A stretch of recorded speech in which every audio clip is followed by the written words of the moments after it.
Yo, what's up? What's up? So yun nga po, nandito tayo ngayon dahil may panibagong mission tayo. Dahil nakapaghugas na tayo, nalinis na natin yung kusina. Tapos nakapaglinis na tayo dito sa bahay, naligo na tayo, nag-toothbrush na tayo. Tapos kanina guys, kwento ko lang guys. Dahil nga, ready na naman yung bag natin. Kaya kwento ko lang, dahil kanina, may nag-aaya sa akin mga kaibigan mo pa-basketball daw. Pero, inuna ko muna ang sarili. Dahil inuna ko muna ang sarili kasi may bagong mission tayo na gagawin ngayon.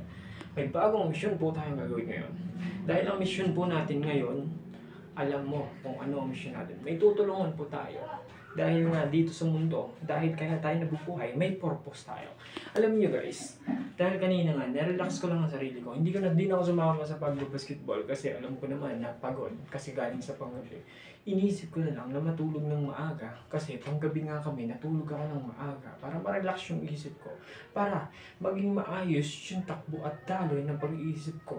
At makaisip ako ng panibagong idea at panibagong kaalaman dahil i-relax ko muna yung isip ko. Mga ganun dapat eh. Dapat ganun ang mindset mo. I-mindset mo lang yung sarili mo sa mga bagay-bagay dahil alam mo, tanging yung isip mo lang talaga ang magdidikta sa'yo para makapag-isip ka ng mga bagay-bagay na makakabuti para sa'yo. What's up nga pala? What's up? What's up sa inyo lahat? Dahil nga may mission tayo, let's do this na tayo. Dahil alam ko, yeah. Let's do.